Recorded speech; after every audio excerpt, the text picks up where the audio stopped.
Hello friends, welcome to Nandkishore classes. बहुत ही interesting question आपके सामने है। ऐसे क्वेश्चंस कॉम्पिटिटिव एग्जाम्स में अक्सर आते हैं। फ्रैक्शन रिलेटेड क्वेश्चन है तो बड़े ध्यान से समझिएगा। Numerator of a certain fraction is 5 less than it's denominator. आप ये क्वेश्चंस को पढ़ेंगे तो इस क्वेश्चन को बहुत ही आसानी से शॉर्टकट मेथड से ऑप्शंस को देख के किया जा सकता है।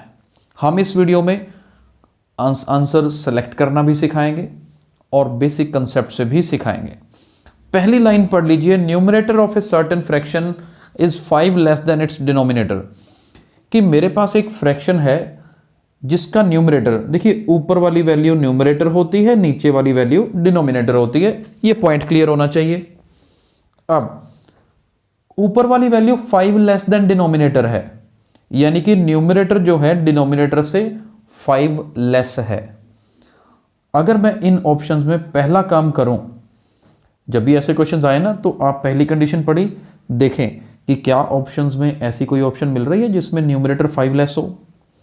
1/3 नहीं जी, क्योंकि यहां तो न्यूमरेटर 2 लेस है। 5/12 इनका डिफरेंस तो 7 है। 1/2 इनका डिफरेंस 1 है। लास्ट वाली 3/4 का डिफरेंस भी 1 है। तो इसका आंसर क्या होगा? डी ऑप्शन होगा।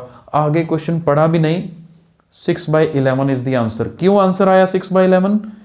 क्योंकि और कोई ऑप्शन तो इस फर्स्ट लाइन को ही सेटिस्फाई नहीं कर रही। दैट मीन्स पेपर में अगर आ जाए तो सीधा डी ऑप्शन लगा देना है 6/11। लेकिन हाँ, क्योंकि हमें बेसिक कंसेप्ट्स क्लियर होने चाहिए तो जरूर हम बेसिक कंसेप्ट के साथ इस क्वेश्चन को करेंगे ताकि हमें समझ आ सके।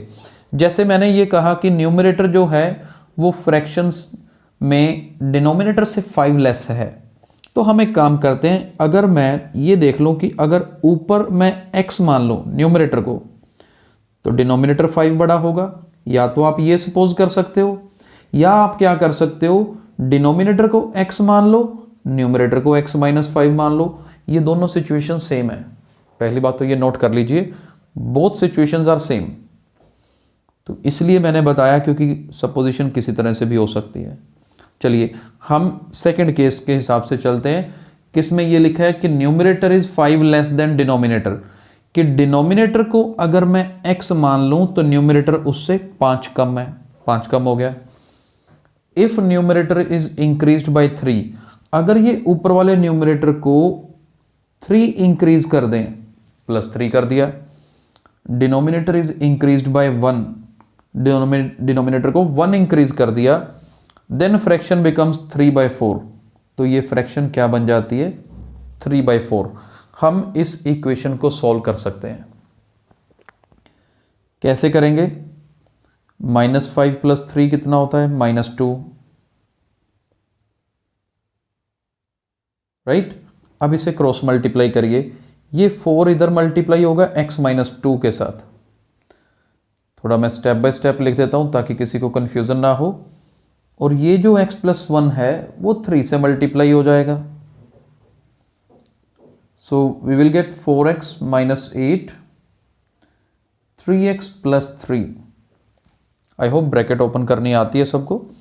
ये 4 अंदर वाली दोनों वैल्यू से मल्टीप्लाई होगा, 3 भी दोनों से मल्टीप्लाई होगा।